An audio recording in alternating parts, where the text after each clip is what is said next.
This is It Was a Thing on TV. Spoiler number one is Dr. Lee Franz. It stinks. What is going on? What is going on? Episode 142, submission number 956. The Super Mario Brothers Super Show. Super Mario Brothers Super Show aired in weekday syndication from September 4th to December 1st, 1989 for 65 episodes. But it did rerun for the entirety of the 89-90 season, just 65 original episodes. And then they changed it up for the 90-91 season. We'll get to that. Here's the theme music. Hey, paisanos! It's the Super Mario Brothers Super Show! With the Mario Brothers and Plumbers a game. We're not like the others who get all the fame. If your sink is in trouble, you can call us on the double. We're faster than the others, you'll be hooked on the brothers. Hooked on the brothers. Yo, you're in for a treat, so hang on to your seat. Get ready for adventure and remarkable feats. You'll meet Koopas and Troopers, the princess and the others. Hanging with the Plumbers, you'll be hooked on the brothers to the bridge.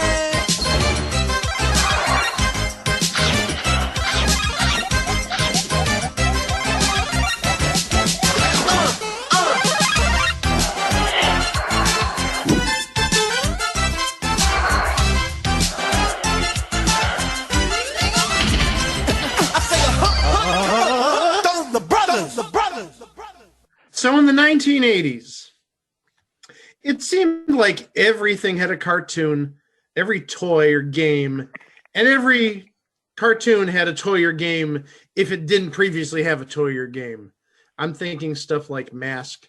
So I think the Mask cartoon, The Mask cartoon was awesome. it preceded the action figures. Oh, and that's a future submission. Centurions, Visionaries, Knights of the Magical Light. And I mean, in terms of toys, you have Transformers and G.I. Joe and GoBots and Strawberry Shortcake and Care Bears, My Little Pony. The list goes on. And on. That one's for you, Jim. Plural. But now we're talking about a video game. Really, in terms of video games, I think this may have been one of the first cartoons based on a video game, if I remember correctly. Well, okay, hold on. Let me quantify that. Based on what's primarily a home system. We did talk about Saturday Supercade, and we did have the Pac-Man. That was my cartoon. money in the bank. That was my money. That was your well-spent money in the bank. But at least in terms of later 80s episodes, we're talking after the video game crash, which would have been 83, 84.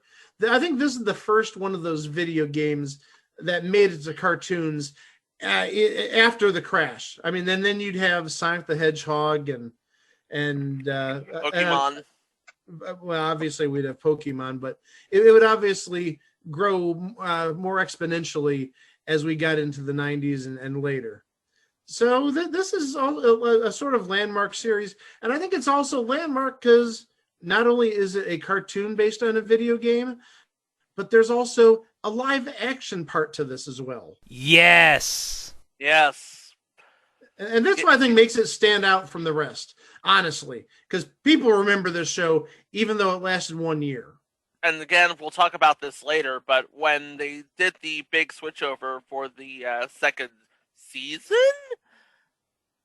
it was not well received at all. But again, we'll talk about this later on down the line.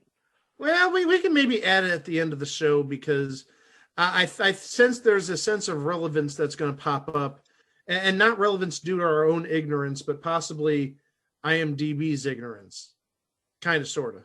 But we'll get to that later. So how did the Super Mario Brothers Super Show come about? Well, you have to remember that this was the late 80s, early 90s, and the NES was at its peak. And it was king. Yes. It was king. And it got to the point where Mario was as recognizable, and this is a quote from Nintendo, by the way. Mario was as recognizable to kids as Mickey Mouse. So what better way to bake on this than a cartoon series featuring the mustachioed plumber and his little brother Luigi. Yeah, gotta strike while the iron's hot. And so that's exactly what Nintendo did when they teamed up with Deke Enterprises' Andy Hayward and Saban Entertainment's Haim Saban and Shuki Levy. And together with Steve Binder, Bob Forward, E. Forward, and Bruce and Reed Shelley, they created what would be known as the Super Mario Bros. Super Show. 65 episodes of the animated adventures of Mario and his little brother Luigi, in addition to Princess Peach and her trusty retainer Toad. Because remember, this was around the time that Super Mario Bros. 2 came out. Well, that's what I think this entire series was based around, at least in the cartoons, was Super Mario 2. And if you ask me my opinion, Super Mario 2 is like the weakest of the entire Mario series. Well, I mean, we're talking back 36 years at this point. I think that's the weakest game of anything in Mario the last 36 years. Well, the thing of it is, Super Mario Bros. 2 is not actually a Mario game per se. It's actually a ROM hack of the Japanese Famicom game Doki Doki Panic. Well, I get that. I know that. And yeah, in case people listening didn't know that. Yeah, it's based on the Japanese game Doki Doki Panic. And essentially, all that changed were the characters changed from the original characters to Mario and Luigi and Princess Peach and Toad. Of course, because this was 1989, she would still be known as Princess Toadstool. Yeah, she wouldn't be Peach yet, but she's still a princess. Why'd they change it from Princess Toadstool to Princess Peach? That is a very good question, and I am never one to dodge the very good questions. So it was greenlit for syndication in 1989 for 65 episodes, 42 of which would actually come packaged with original live action sort of shots with the Mario Brothers at their work/home pre-Warp Zone. Because if you remember, they accidentally fell into a warp zone and found themselves in the Mushroom Kingdom and became the resident heroes on call. You don't say. Yeah. In fact, they explain it in the cartoon how this happened. Play the clip. Yo, it's the Mario Brothers, and Plumbers the gang found the secret warp zone while working on the drain. Lend the princess a hand in the mushroom land. Join the action with the Plumbers, you'll be hooked on the brothers. Now, Evil Koopa and his troopers are up to misbehaving. They kidnapped the princess, mushroom land needs saving. Abusing and confusing, everybody discovers they can't help but be hooked on the brothers.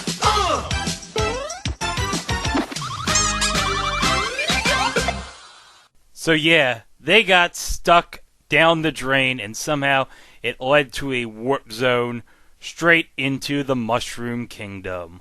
How does that happen? I don't know, Chico, but it does explain in the cartoon intro how they met Princess Toadstool and Toad, because as they got into the drain pipe to the Mushroom Kingdom, they did a cartwheel and knocked over a bunch of Koopa Troopers. They become the resident plumbers / heroes. Yup, of the Mushroom Kingdom. And thus a franchise was born. Yeah. And I also love how in each of the cartoon intros, it always begins with Mario saying Plumber's Log. Yep. Yeah. It's a joke on Star Trek whenever Captain Kirk would say Captain's Log. You misspelled Picard, by the way. Oh yeah, because Star Trek The Next Generation would be airing around this time. Yeah. So, we have one half of the show was the animated stuff, and then one half of the show was basically off the cuff, partially improvised adventures of Mario and Luigi pre-Warp Zone. I would actually say it's closer to about a third of the show is live action, and 2/3 of the show is cartoon. The cartoon runs really close to about 15, 16 minutes. And then actually the live action stuff may be no more than about 7 minutes or so. So you get more cartoon than live action comedy. True, because again, all of this stuff is it's pretty extemporaneous, so not much time to build off a story. You're just, making slapstick. You're making funny. And then a special guest drops by somehow, and it figures into the plot in some way. Oh, and we'll talk about the guests later. The names on this show are amazing. They are. Yes, they are. But of course, the two biggest names of the entire half hour would be Mario and Luigi, who are played by one WWE Hall of Famer and one perennial that guy from that thing. Oh, we've talked about the latter in the past. Yes, but we haven't talked about the former. We haven't talked about the former, so I think we should start there. Well, wait, no, we haven't talked about the former when Mike's around, because we talked about the former in the 1-900 Numbers Hotline episode last year. Oh, that's right! And we all know that his mom raised a great son. His mom did raise a great son. We're talking about the one and only WWE Hall of Famer, Captain Louis Albano. Yes, Captain Lou Albano, the vanguard of the rock and wrestling movement of the late 80s and early 90s. Oh, yes, with Cyndi Lauper and Girls Just Want to Have Fun and the whole rock and wrestling connection. By the way, Captain Lou Albano is going to come up in a couple weeks when we talk about future installment WrestleMania 2. Because he managed the British Bulldogs in 1986 at WrestleMania 2. And one thing that was sorely missing from Captain Lou Albano's wardrobe, per se, is his goatee. At least the bottom below his chin was gone, which means you didn't have the rubber band holding his goatee together, his facial hair. Yep. But he did have a great mustache on the show. He had a great his mustache. Was incredible. It's It's like right up there with Tom Selleck's, I swear to God. Yeah, it was definitely a mustache. He pulled it off well. And of course, you have his younger brother Luigi, played by Danny Wells, who, like I said before, is a perennial that guy from that thing. His name has come up in the past. He did guest on shows that we've covered in the past, including Sanford Arms, Carter Country, but we've also talked about him on When Things Were Rotten. Yeah. Yeah, he made that guy from That Thing style appearances. 1 or 2 episodes, nothing major. Sadly, no longer with us, died of cancer in 2013. And fun fact for fans of the show, Danny Wells' death was poignant because it was in 2013, which was, as dubbed by Nintendo, the year of Luigi. Ooh. Because it was Luigi's 30th anniversary that year. Yep. Because, of course, he debuted in Mario Brothers. Right, he debuted in Mario Brothers, right. Because, as we previously mentioned in the Saturday Supercade episode, the Mario Brothers Atari commercial made it canon that Mario and Luigi were plumbers. And, of course, in Donkey Kong, Mario worked as a carpenter. So, those two would pretty much take up the entire half hour.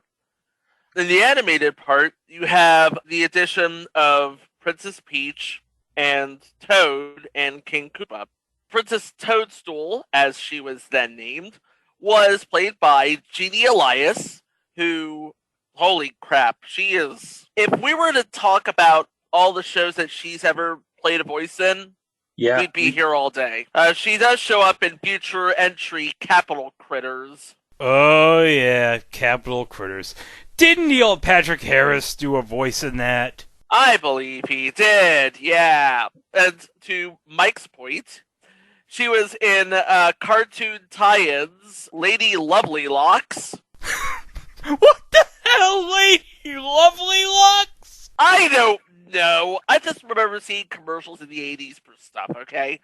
And she was also in Popples, Pound Puppies, My Little Pony, I don't know, Teenage Mutant Ninja Turtles, and she played Trixie on The New Adventures of Speed Racer. And Greg just added Lady Lovelocks to the list.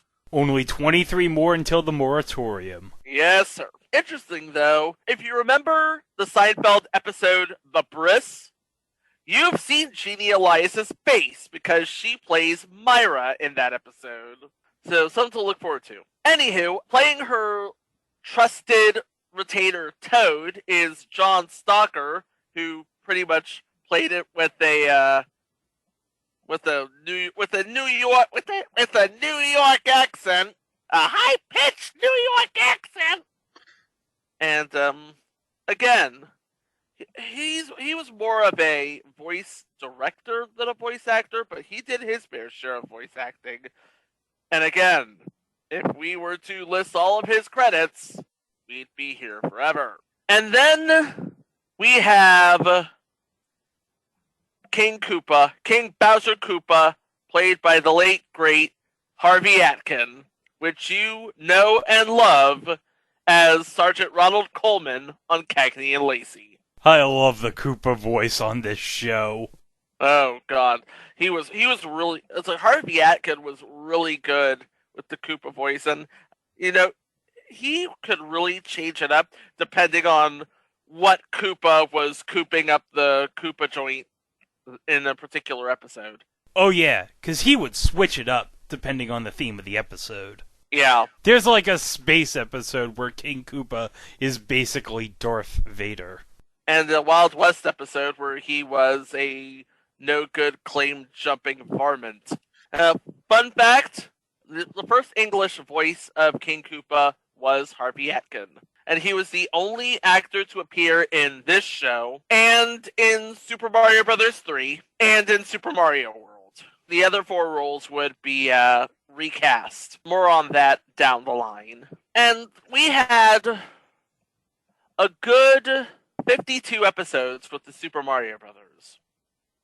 But there are 65 episodes in an entire series.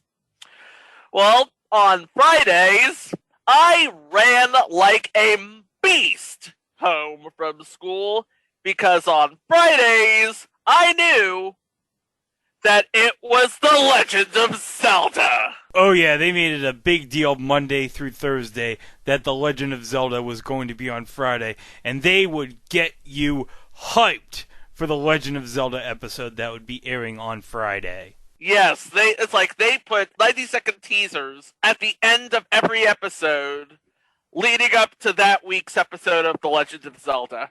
Hey, what are you doing? Oh, I'm just watching some clips from this Friday's episode of The Legend of Zelda. Oh yeah, and I couldn't wait for every Friday to watch it. Oh my God! Okay, 2 of the 3 of you share that point of view.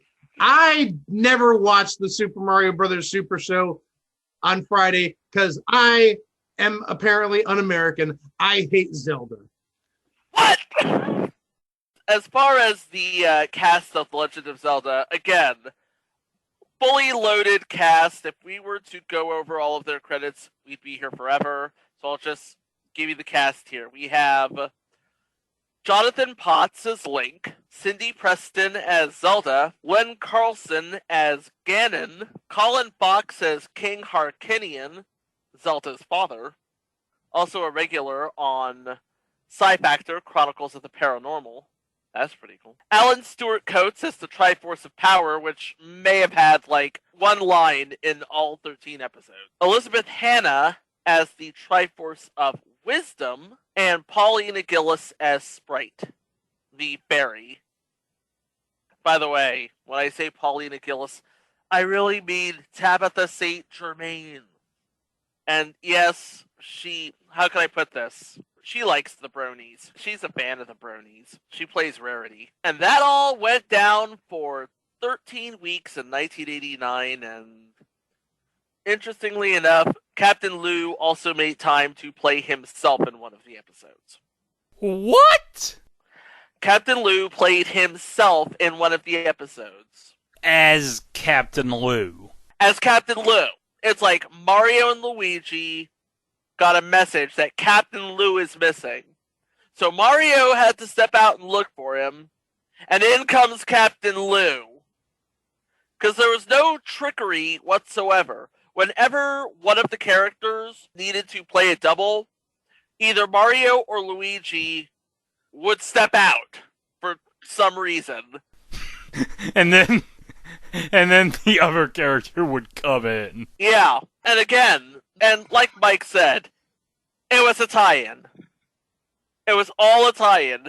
And Bill White, who was the then director of advertising and public relations for Nintendo, even admitted as such in the book Game Over. He said, the purpose of the TV series was to boost awareness of the characters.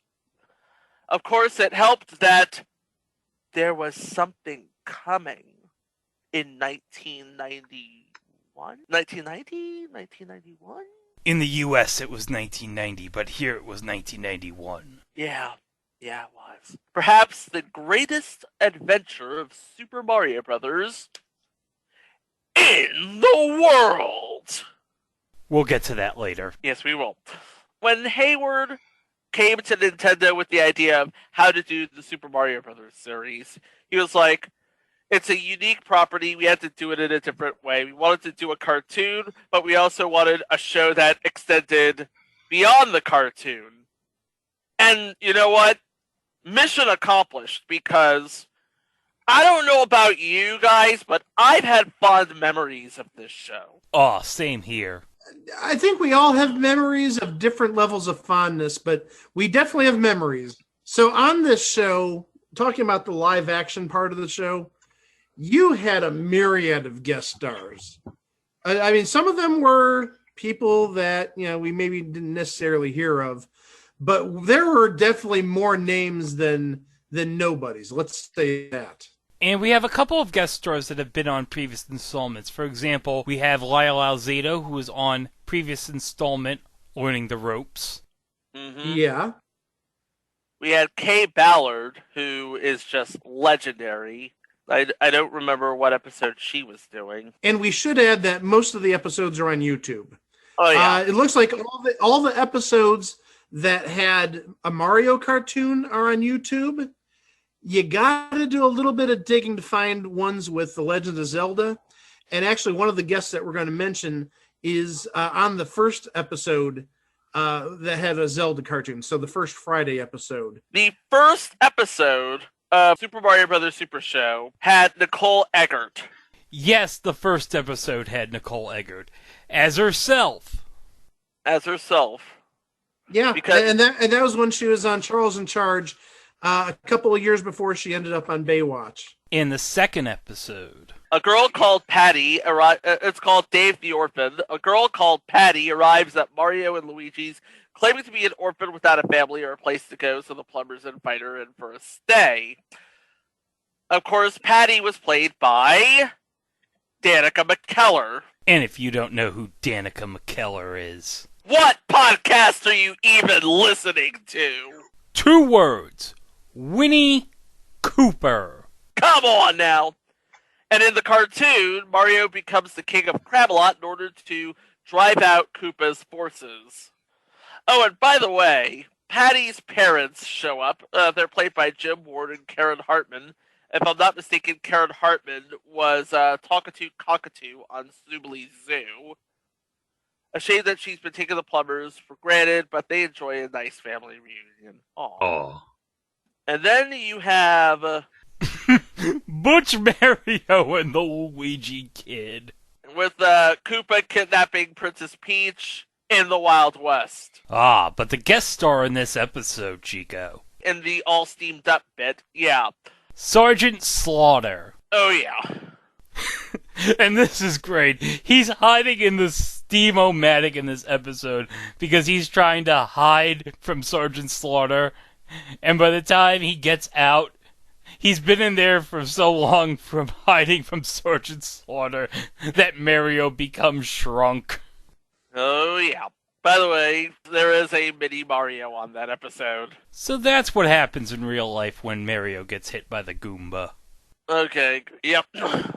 And then there was the episode with Lyle Alzado, which was actually the next one over. And we have an episode based on Aladdin, Mario's Magic Carpet. But this is where we meet, it's like Mario and Luigi's cousins? Marianne and Luigina?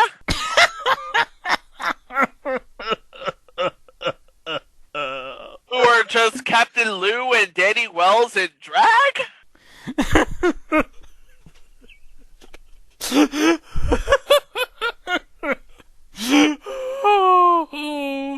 Breathe, Greg, breathe. And then we get to the first episode of The Legend of Zelda, where Ganon impersonates an amateur magician and tries to steal the Triforce of Wisdom from Zelda. By the way, all of the episodes of The Legend of Zelda center around Ganon trying to steal the Triforce of Wisdom from Zelda. Yeah, because whatever plot is there in Zelda. It's like it's not like the princess needs rescuing, because Zelda's a real one. Yeah, she's an independent woman. She's a strong, independent woman who don't need no Link. But for real people like me who didn't watch the Zelda cartoons, the live action in this is called, this is something from the past, Slime Busters. And they weren't trying to get rid of ghosts. No, that's a different license. But they're trying to get rid of little slime monsters around the basement. One of which possesses Luigi. Yeah, one of which actually like grabs Luigi and pulls him like into, I'm guessing, some sort of closet or some area in the basement that we generally don't see. But in this episode, the special guest... Who are you going to call, Mike? I'm going to call a Slime Buster because I don't want to get sued. But I'm going to call Ernie Hudson. Ernie Hudson was in this episode. Yeah, you are. The one available Ghostbuster from the movie, because everybody else went on to bigger and better things, and he was stuck doing Super Mario Brothers Super Show. Meanwhile, you have Rolling Down the River, where Mario and Luigi help a certain Mark Twang win a riverboat race against Koopa to save the princess and Toad, who were kidnapped. And you have a Dr. Frankenstein asking Mario and Luigi to help him with his monster, looking for a brain. Yay. And the next episode is the Great Gladiator Gig. You know what? Lot of episodes. We're just going to go over the particulars here. Okay, this episode has Mario getting hit on the head, getting amnesia, and calling in a specialist, Dr. Sigmund Fruitcake. That is his name, by the way. Dr. Sigmund Fruitcake. Played by Larry Gelman, who is another that guy from that thing. And the next one, Bats in the Basement, has a vampire arriving from Transylvania as a foreign exchange student. And then, there's Will the Real Elvis Please Shut Up? Because we have Mario and Luigi playing old Elvis and young Elvis, respectively. And then you have the real Elvis, played by the late, great Fred Travalena. Oh, and this was so great. He, as always, nails it. Oh, yeah. But the best part about this is the very end of the episode. Ladies and gentlemen, Elvis has left the basement. Oh, yeah. And I cheered so hard at that segment as a kid. Elvis has left the basement. Yep. Okay, and the next one was Magic's Magic, where you have Magic Johnson showing Mario and Luigi magic tricks from inside the medicine cabinet, no less. Yes, he was inside a medicine cabinet. Well, that's where we found Nicole Eggert. She was in the medicine cabinet. Well, not her entire body, her head. That was 10. So Mamma Mia Mario is next. Yeah, which again features Lou and Danny in drag. Lou Albano was playing Mario's mother, and then Danny Wells was playing Aunt Legina. And then you have Alligator Dundee on the next one. Boy, I wonder what that's supposed to be a takeoff of. Does this remind you of anything? Then you have, I love this episode. This next episode, was the cartoon was Juggle Beaver, where Mario and Luigi and Toad are hit with itching powder. And then in the live action, as a birthday present from Mario, Luigi gets a free dance lesson from the late, great Shabba-Doo. Woo! Yes. Just passed away recently. Mm-hmm. Right before the new year. Yes. Yep. Shabba-Doo. We're talking about Electric Boogaloo, Breakin', the Legend, Turbo, and Ozone, and all them. Woo! And a thing you have to understand about this show is that when they couldn't get the actual celebrity, they got sort of the Family Dollar version of the celebrity. Oh, you must be talking about this next episode. Cher's Poochie. Good night, everybody. Cher asks Mario and Luigi to babysit her dog. Of course, it wasn't really Cher. It was a Cher lookalike. And meanwhile, are you ready for this? In the cartoon, Mario and Luigi meet up with another lost plumber from Brooklyn who offers them the chance to return home. Salvador Drainado. I remember his name well. Everybody called him Sal. Then we have Wild Thing. A wild, loud, and uninvited party ensues in the Mario Brothers plumbing building with Moon Zappa as the guest. That's all you need to know there. Moon Unit Zappa, thanks for coming. Yep. Thank heavens her dad wasn't along. That would have been Then it would have just been weird. Okay. Yeah, it would have gotten really absurd at that point. Speaking of really absurd, in the next episode, aside from Toad being sort of drafted into a gang to get all the spaghetti sauce in Carland back, we also have in E.T. the Extra Creepy, Mario's dream date from a computer system turns out to be an alien robot who is played by Clara Carey, who would have been Coach Hayden Fox's daughter on Coach. And okay, Mike, wake up! Somebody wake Mike up! I gotta talk about this. I'm fully cognizant of this one. Yes. Okay, so you have the Fire of Hercules, where Mario and Luigi retrain an out-of-shape hero so he can reclaim these stolen Great Balls of Fire from King Koopa. Expect lots of shots of Super Mario and Super Luigi, by the way. In the live show, we have David Horowitz interviewing the Mario Brothers on worldwide television about their Mario Brothers clog cleaner dissolving any clog in 3 minutes or less. Suffice it to say, it does not go over well. Oh, and also, now come on, let's not gloss over the fact David Horowitz was on this episode. And seriously, if you don't know who David Horowitz is, this may be the only time you'll hear his name on this podcast.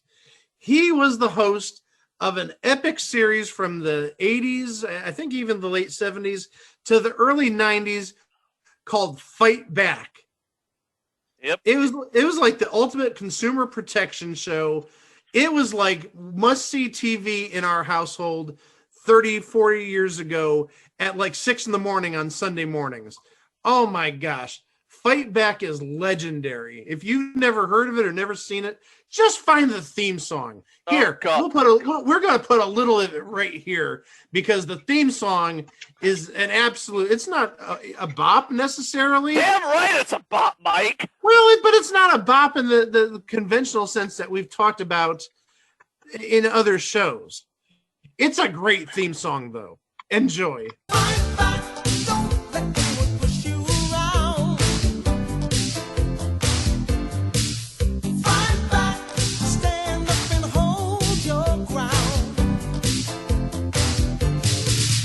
But enough about Fight Back.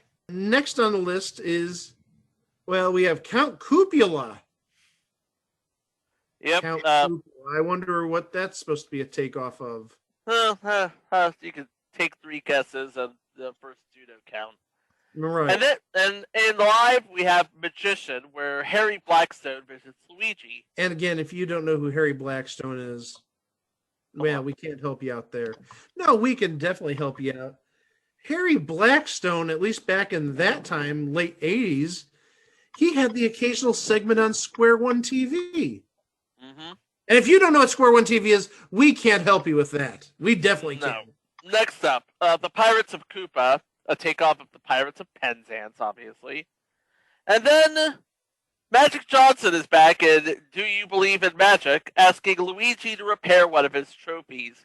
They never ask Mario to do much. What's up with that? And then in episode 20, we have Kiss and Tell, where Link is placed under a spell that turns him into a frogman. And in Mommy's Curse, a cooking mishap turns Luigi into a zombie. Yeah, but look at who the guest star on this is. Elvira and her incredible talent. Oh, yeah. Wink, wink, wink. By the way, that episode was only shown once. I wonder why. But I do remember that this episode was available to own on VHS because the episodes of the Super Mario Bros. Show were distributed through Kids Classics, which was the children's line for Good Times Home Video. I remember that. Yeah, and I also remember they would have a Nestle Quick ad before each tape. Okay, and the next episode, 2 plumbers and a baby. Gee, what is this a takeoff of? Yeah, somebody turns Princess Peach into a baby after she falls into Koopa's Fountain of Youth. That has a really good ending, by the way. But in the live action, we have Lost Dog, where we have the Cher impersonator from earlier playing just another lady who lost her dog. And then in the next episode, The Adventures of Sherlock Mario. Does this remind you of anything? And in Plumbers of the Year, the Grand Poobah of Plumbing, played by Marty Allen, arrives to announce Mario and Luigi have been elected Plumbers of the Year, but leaks in the plumbing cause him to want to change his mind. By the way, Marty Allen, just one of the great vaudeville comedians of old. Oh yeah, he was terrific in this episode. This is one of the better animated episodes. Do you, Princess Toadstool, take this Koopa? In order to free the Super Mario Brothers and the Mushroom People, Princess Toadstool agrees to marry Koopa, which would make him the legal ruler of the Mushroom Kingdom. Some backhanded chicanery ensues. I think we see Koopa's mother in this episode. Yes, we do. Oh my god! It's Koopa's mother! She looks like... Oh wait, it gets better. She looks like Tina Turner! Oh, yeah. Oh, wait, it gets better. In the live action, Mario and Luigi's hillbilly cousins make themselves too much at home and end up socializing with a girl named Ellie Mae, played by Donna Douglas. Then you have the Pied Koopa, where Koopa uses a flute to lure all of the children of Pastaland into his castle. By the way, you will hear Pastaland again. And Mario and Luigi use a plant-growing antidote presented by a salesman to use on Mario's mother's dying plant, played by Patrick Dempsey, I think? Yeah! But it grows into a giant plant monster after Mario adds too much of it. This has to be the best guest spot ever. Patrick Dempsey is playing a plant. McDreamy as a plant.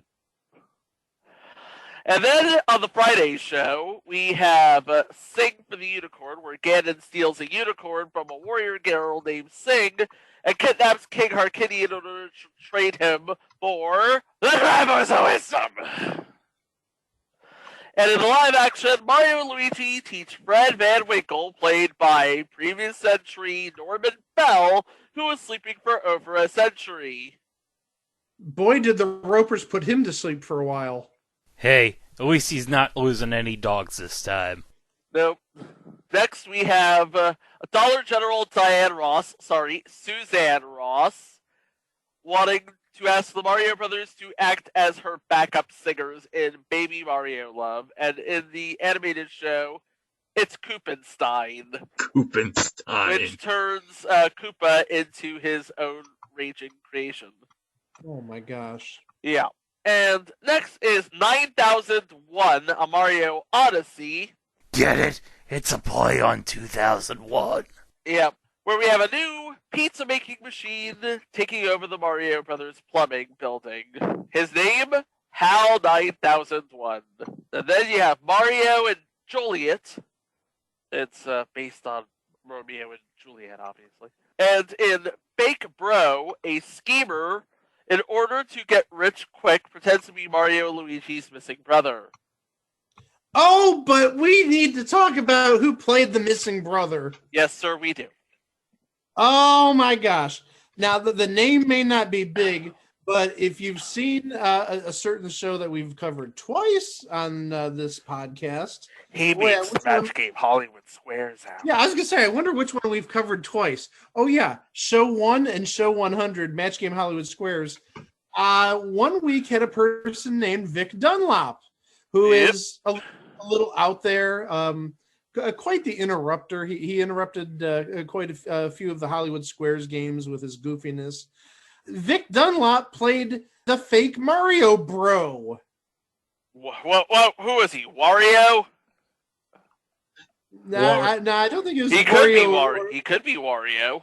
Yeah, I don't think it was Waluigi either. No. Between this and the finale of WandaVision, I've had enough of people playing fake siblings. I'm sorry. Well, he didn't play Wario. I wonder if this is maybe sort of like a prototype of Wario. Oh, definitely. He played Pietro Mario. Pietro Mario. The lost Mario brother, Pietro Mario. Yeah. Never heard of him. Anyway. Oh, Jesus, and he's named Pietro, too. Oh, my God. Episode 29, Too Hot to Handle. Koopa and Fry Guy use a fake volcano god to trick a tribe of islanders into sacrificing Princess Peach. Meanwhile, Luigi buys a watch that runs backwards from a mysterious salesperson. And soon he does everything backwards, including eating and speaking. Playing that salesperson. Oh, just say it already, Mike. I'm going to, but I'm so excited I can't hold it in anymore. Knee troubles! Next is a Friday show, so we have Mario and Luigi attempting to get Little Robert, a.k.a. Dollar Store Little Richard, to sing on tape. And in The Legend of Zelda, Ganon uses the power of an ancient magnet to pull Castle Hyrule into the Underworld in order to grab the Triforce of Wisdom easily. Next is Flower Power, where a taste of spaghetti sauce with seeds in it causes Luigi to grow fruits and vegetables out of his body. And in the guest role, we have Scott Nemes, who would be on It's Gary Shandling's show at the time. Yes, he would be. And the cartoon is Hooded Robin and his Mario Men. The guys was Thwart, the Sheriff of Coopingham. I don't get that. No, I didn't think you would. Next, another vampire story, Vampire Until Ready, with the animated episode 20,000 Koopas Under the Sea. And then we have Mighty McMario and the Pot of Gold, which is sort of based on Darby O'Gill and the Little People. And in the live action, we have Heartthrob, where Rob Stone, yes, that Rob Stone. Not the Rob Stone from FS1. No. The Rob Stone from Mr. Belvedere. Yes. Has to stay with the Mario Brothers to hide from a mob of fans, to the point where he dresses like one of the brothers. Yes, as a matter of fact, he dresses as Luigi at one point in the episode. Which is pretty genius if you think about it. Then we have Mario meets Koopzilla. After eating super sushi, Koopa has grown enormous and is terrorizing the city of Sayonara. Oh, yeah. Also, Mario and Luigi, anxious to find out what prize they won in a sweepstakes, consult a fortune teller played by Kay Ballard for help. Much to their dismay, the fortune teller herself ends up as the prize. And next is a Friday episode, and one of the better Zeldas, Doppelganger, where Link falls in love with an evil version of Zelda. Ooh! Guess what she has to do? collect the Triforce of Wisdom. And in The Magic Glove, Mad Donna's car breaks down and asks the Mario Brothers to use their phone. However, Mario places a love apple on the table, and when Mad Donna eats it, she falls in love with Mario. Notice I was very careful in saying that character's name, because does this remind you of anybody? In Koopa Claus, Koopas kidnap Santa Claus in order to ruin Christmas, and Princess Peach is angry at Toad for seemingly caring about his snowboard more than wanting to save Santa. And in Little Mario's, when a runaway boy plans to stay with the Marios, the brothers recall a time in their youth when Mario also ran away from home. The little boy was played by Brian Bonsall, who at this point would either be on the final season or just wrapping up Family Ties. Family Ties would have just ended on NBC in the spring of '89. Yeah, 89 would have been the end of Family Ties, so he was on the unemployment line. But he wouldn't be unemployed for long because he would be on Star Trek The Next Generation as Worf's kid. Yep. And then Mario and the Red Baron Koopa. And in the live action, you have Gorilla My Dreams. Oh, sorry. Gorilla My Dreams. Oh, I bet you Mike Francesa was very happy about this episode. Yeah, you have this gorilla, right? You have this gorilla. He escapes from the zoo, escapes from the circus. That sounds familiar. Sounds like something Mario may have done before. He winds up invading Mario Brothers Plumbing, probably looking for Mario, trying to get up in his face. Sounded like Soupy Sales almost. Oh god, that is doing a number on my throat here. Next is The Unzappables, parody of The Untouchables, and George Washington slept here. In order to drum up more business, the Marios claim that George Washington once slept in their building. This causes an angry ghost of Washington to visit the brothers. What? Yeah. And in Bad Rap, the entire episode was done in rhyme. Yeah. And Sergeant Slaughter makes a return appearance in Caught in a Draft, where Mario and Luigi discover they've been drafted by the military and Sergeant Slaughter shows up to train them. Oh, no. Oh, yes. So what, Mario and Luigi are going to get recruited by G.I. Joe? Yeah. This was before the Warp Zone. And again, this is probably the best Legend of Zelda episode. Underworld connections. Buyers bomb the Triforce of Wisdom into 3 parts and fly off with 2 of them, but quick thinking on Link and Zelda's part zap the buyers by dropping the pieces into different areas of the underworld, forcing Link and Zelda to race towards Death Mountain to grab the pieces before Ganon does. Because the Triforce is hidden in the underworld levels, people. And also one of the best live-action shots. Inspector Gadget, played by Maurice LaMarche, arrives at Mario Brothers Plumbing in need of repairs. And if you don't know who Maurice LaMarche is... We've already talked about him on The Critic. Yeah, he did Orson Welles in those commercials. Rosebud. Yes, rosebud frozen peas, full of country goodness and green penis. Wait, that's terrible. I quit.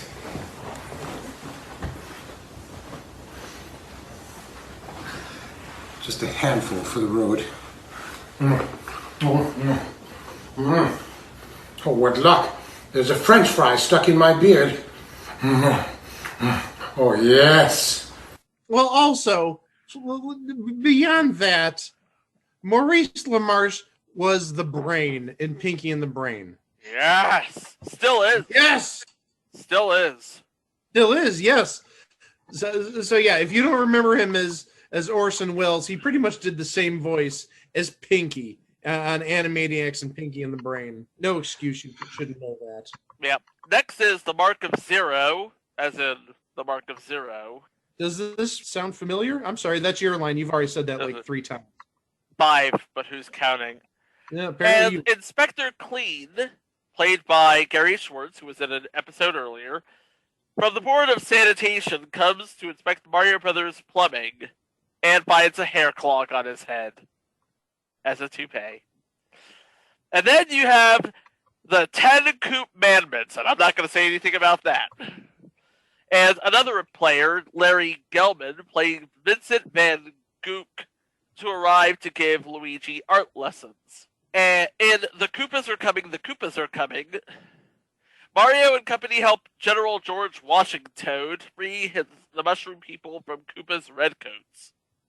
And when Tulio the Wrench becomes angry with Mario for asking his sister out, the brothers turn to help from Obi-Wan Kenobi, played by Arsenio Sonny Trinidad.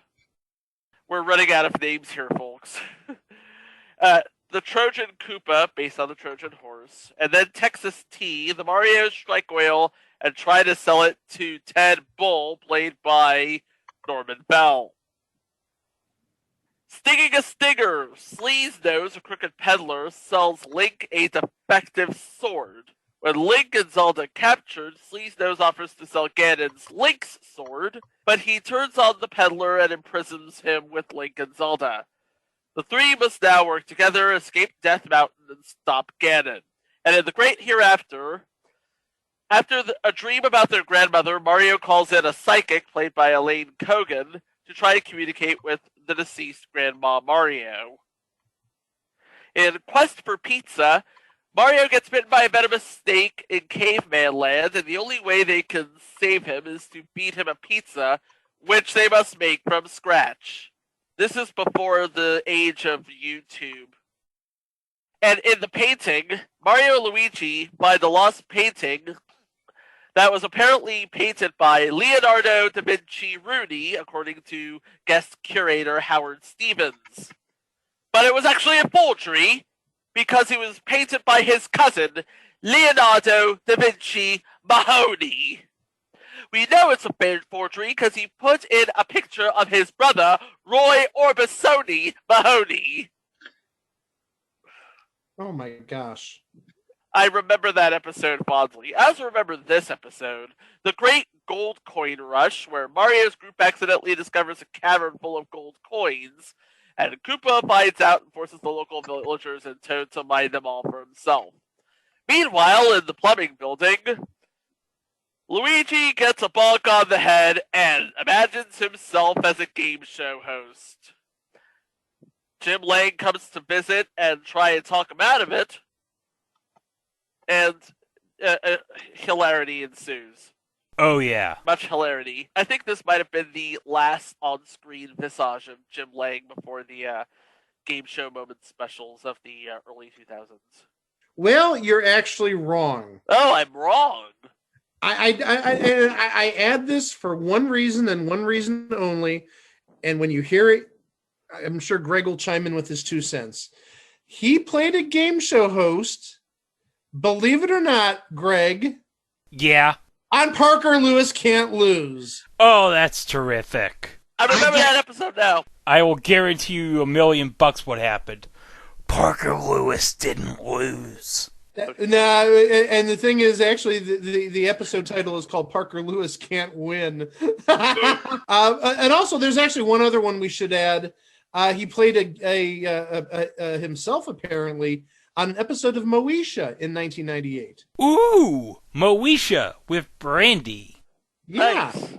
So he did have a couple of spot appearances in the 90s between this and, again, the most outrageous game show moments back around 2002. Elvin lives. While trying to find the missing Elvin Parsley, Koopa kidnaps the princess and forces her to be his girlfriend. And in Home Radio, when the Marios win a contest, they must appear on the radio the next day with Gary Owens. And then, this is an episode that speaks to the time. We have Plumbers Academy, which Mario retells the story of how he and Luigi became plumbers, after the whole carpenter thing fell through. Soviet General Secretary Mikhail Gorbachev, played obviously by a body double, comes to Mario Brothers Plumbing after hearing they make the best pizza.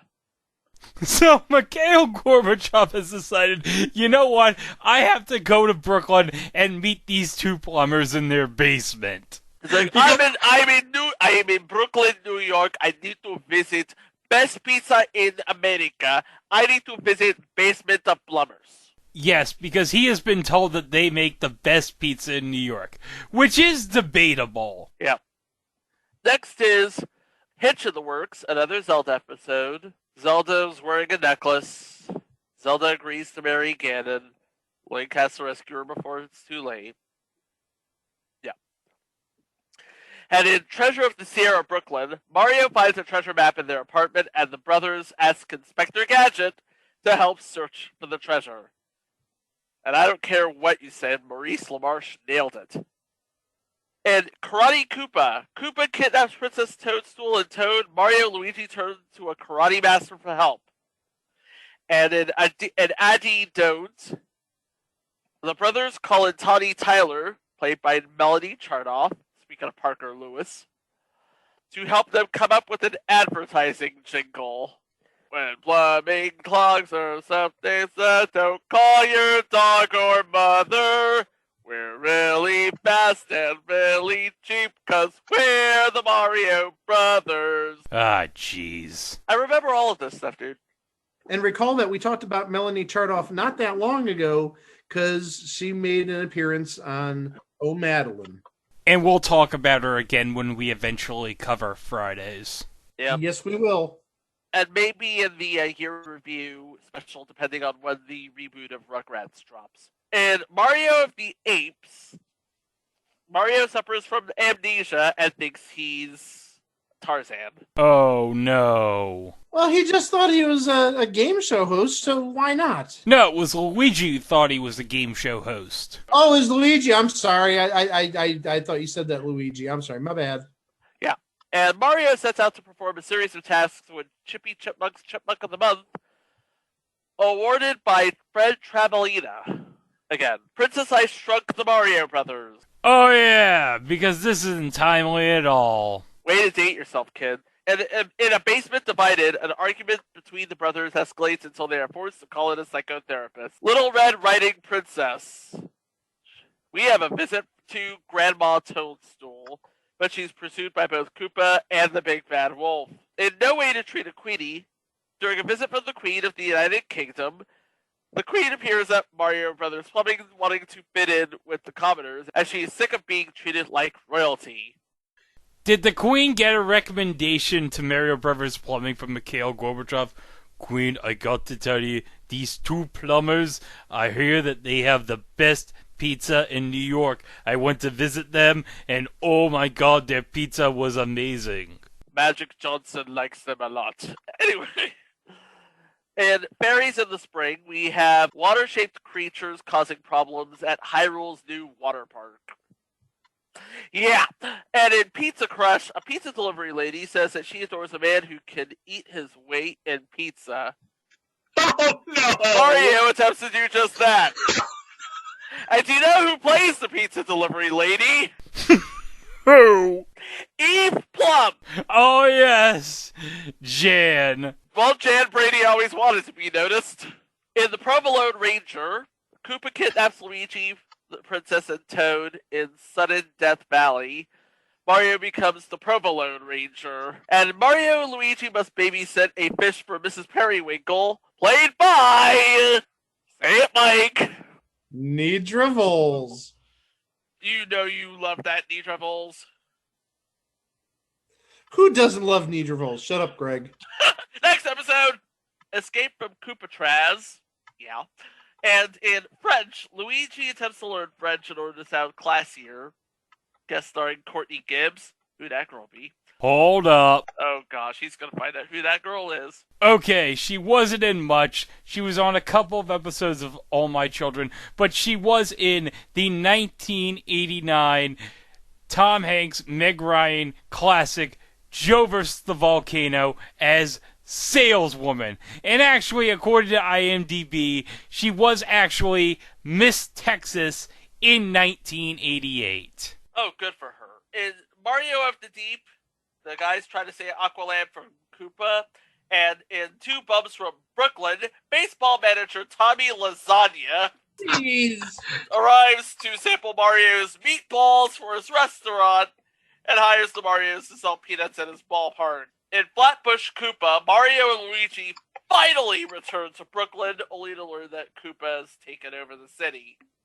It took them that many episodes for them to finally get to an episode where they get back to Brooklyn. Yep, and in the end, they just go back to Mushroom Land. And Karen Hartman returns in Opera, where the Marios become fed up with the singing of would-be opera singer Mrs. Gambless, who lives in their apartment building. And this was the Missing Link episode of Zelda, where we have Link becomes incorporeal after a magic blow by Ganon, and Zelda must reclaim his body inside Death Mountain. Yep, Ganon finally kills Link. Oh, finally? It's not so much killing as it is a near-death experience. Oh. Sorry. That would have been incredibly dark for a kid's show. Raiders of the Lost Mushroom. Raiders of the Lost Ark. Cyrano de Mario. A letter from an old friend, played by Vanna White, convinces Mario that she intends to marry him, but reveals later on she just wanted her bathtub fixed. What is it with stuff that we've covered lately where Vanna White wants to get married to somebody? It's like, she doesn't want to marry one of the Mario brothers, does she? Because that would just be strange. It was one thing when she was trying to marry David Naughton. Yeah, we all heard that story before. It was a lovely story, and I will never talk about it again. The next episode, Crocodile Mario, where we have, are you ready for this? A magical statue that repels crocodiles, and the guys have to retrieve it. Basically being Crocodile Dundee. And in Rowdy Roddy's Rotten Pipes, oh god, are you ready for this? Oh yeah, this is great. Roddy Piper visits the guys who accidentally turn his bagpipes into a vacuum cleaner.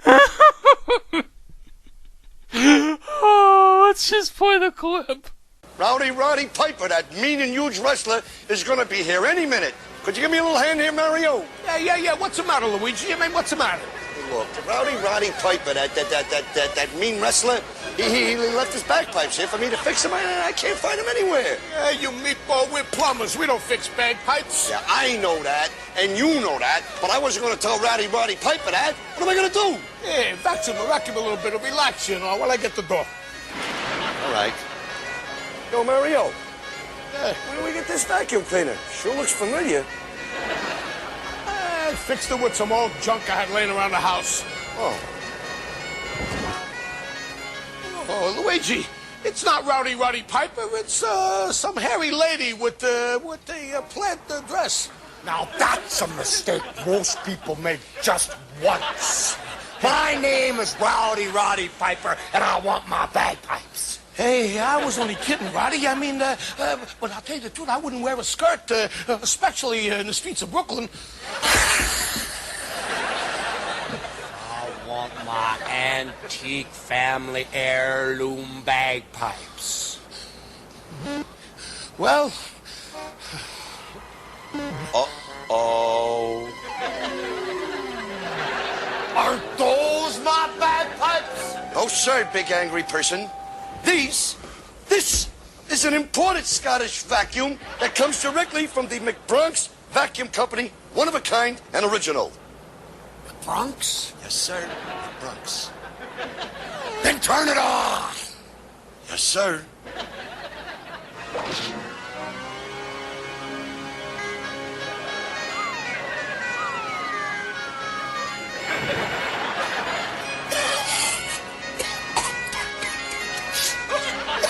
Mario, something tells me we blew it. We're losing Greg.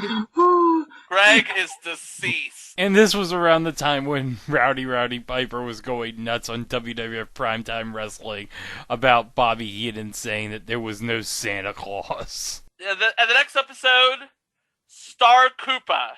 This is where Koopa is dressed as Darth Vader, and in Santa Claus is Coming to Flatbush, Santa Claus appears at the Mario's home after his sled is stolen. Don't worry, there's only 2 more episodes, 63 down, 2 to go. In Robo Koopa, Koopa uses a robo suit to kidnap the Princess and Toad. The suit's inventor then builds Mario and Luigi a suit of their own so they can fight Koopa. This sounds like the direct genesis of the movie. I'm sorry. It could and be. in Captain Lou is Missing, Cyndi Lauper, wanting to go on a picnic with Captain Lou Albano, gets a note from him with an important part of the note accidentally torn down. This leads her to think he left for good. Oh, no. No! Of course, Lou Albano plays both Mario and the Captain. And we should make the obvious connection between Captain Lou Albano and Cyndi Lauper. Her first big song, Girls Just Want to Have Fun. If you've never seen that video, there's Captain Lou playing her dad. And that was the song that was basically the start of the rock and wrestling connection in the 80s. Yes. That led to the first WrestleMania. But more about that in about 2.5 weeks. Yes. And then you have the final episode of The Legend of Zelda. The Moblins are revolting. After Ganon blames his monsters for repeated failed attempts, the Moblins convince every monster to rebel against Ganon, imprison him with his own magic, and take over Hyrule on their own. And then there's the Ghoul of My Dreams, which, actually, this is the episode that only aired once. Mario must help Elvira deal with a mummy. That was the episode that only aired once. Okay. But also it did have Elvira. Yeah. And interestingly enough, taking a look at IMDb's episode guide, and I mentioned this about what was it? The Powers of Matthew Starr. The last episode, the one that was done by that was directed or produced by Louis Gossett Jr.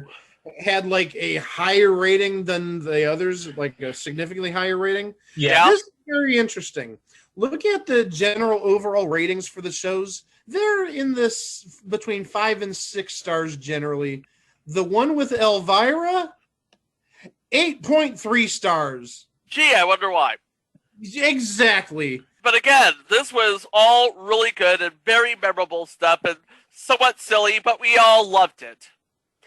Then for some reason, because it started like really popular, but it sort of declined in the ratings. So for some reason, for season 2, they repackaged the cartoon segments as part of something called Club Mario. With 2, I don't even know who guys, hosting from their penthouse in somewhere in the city. And they did like satellite surfing, whatever the devil that is. Where they were just spending the live action bit just watching random clips. And also repurposed Photon episodes, if you remember that. And I'm just going to mention a couple of names really fast that apparently appeared on that version of the show. One was Mel Blanc, it looks like. And if you don't know who Mel Blanc is, obviously, you know, why are you here? But hey, we love you here, so don't leave. But the second one, and this one, I sort of promoted to Chico and Greg as like the ultimate jaw dropper. I'm going to have to take some flights tomorrow across the country to pick up their jaws because their jaws are going to drop like you won't believe. There's a character named Dr. Know-It-All that appeared on 2 episodes, and the person who played him is Kurt Weldon. What? And the name... Well, hold on. Calm thyself down. I think you know who Kurt Weldon is, at least in one respect.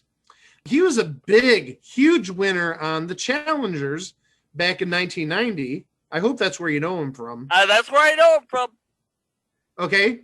Where you don't know him from, or potentially don't know him from, he was on Jeopardy back in 1986, 85, I believe. Now, hold on. Take a seat because you're going to fall out of your chair. When he lost, do you know who beat him? Chuck Forrest. No, not Chuck Forrest. Good guess. That was second season. Good guess. No idea. Sit down. We mentioned this person last week, believe it or not. Randy Amazia. Oh, I miss him. Oh, we all miss him, but it's just absolutely amazing. And Randy, when I first met him, we're talking 25 years ago or so, I saw his Jeopardy episode, and I saw Kurt Weldon. It's like, I know that guy from somewhere. Oh, yeah, he was a big, huge winner on the Challengers.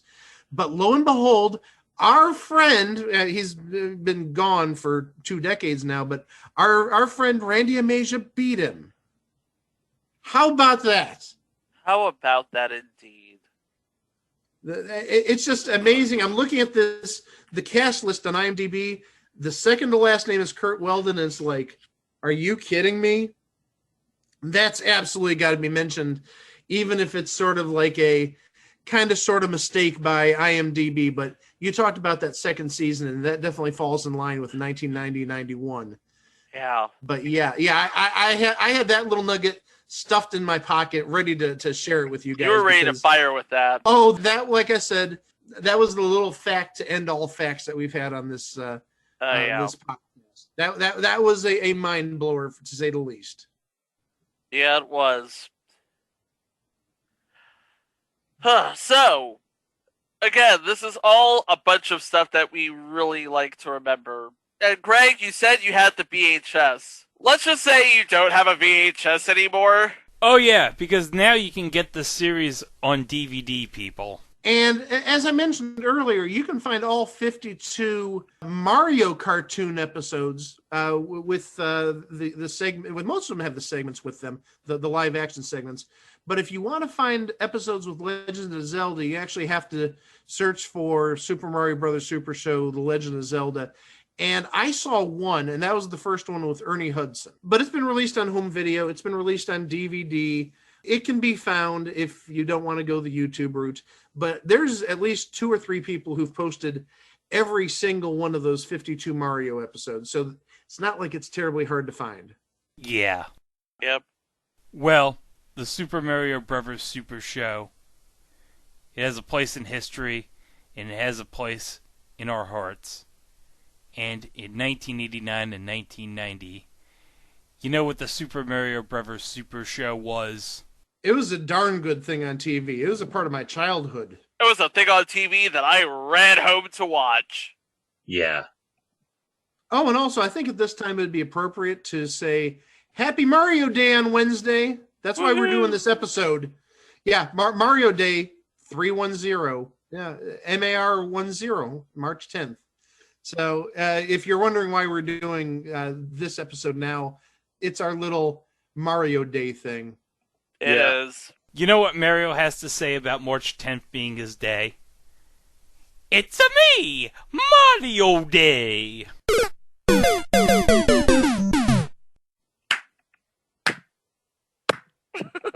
Well, I was waiting for that all episode.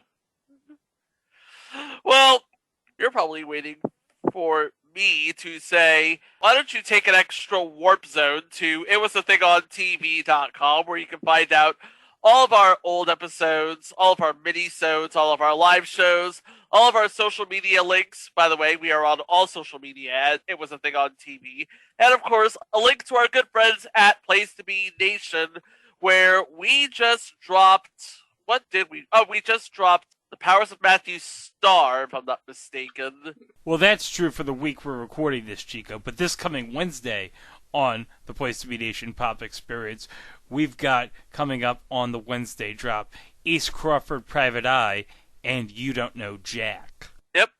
And of course, we are also on YouTube, so go there, listen to all of our good stuff, and don't forget to subscribe, like, comment, subscribe, and hit the bell so you can get updated on future episodes. And speaking of future episodes, I bet you thought the story of the Golden Girls ended with Dorothy's remarriage. Nope. Let's just say they've just moved into the big league, and the customers are the only ones with reservations. Am I right?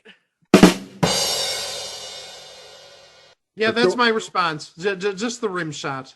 Yeah, and you'll find all about that in our next episode of It Was a Thing on TV.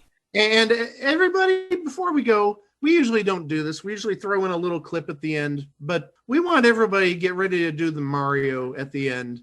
And also, don't forget, if you've seen the show, don't forget that last little note Mario steps like a quarter of a second after it. They couldn't get it properly edited. We'd love for you to do that, where you're just like that, da, da, da, da, da, da, and then step like a quarter second later. Yep. Everybody get up. Everybody get up. Till next time, everybody. Mario! Wow! Do the Mario, swing your arms from side to side. Come on, it's time to go. Do the Mario, take one step, and then again, let's do the Mario all together now. You got it. It's the Mario. Do the Mario, swing your arms from side to side. Come on, it's time to go. Do the Mario, take one step, and then again, let's do the Mario all together now. Come on now, just like that.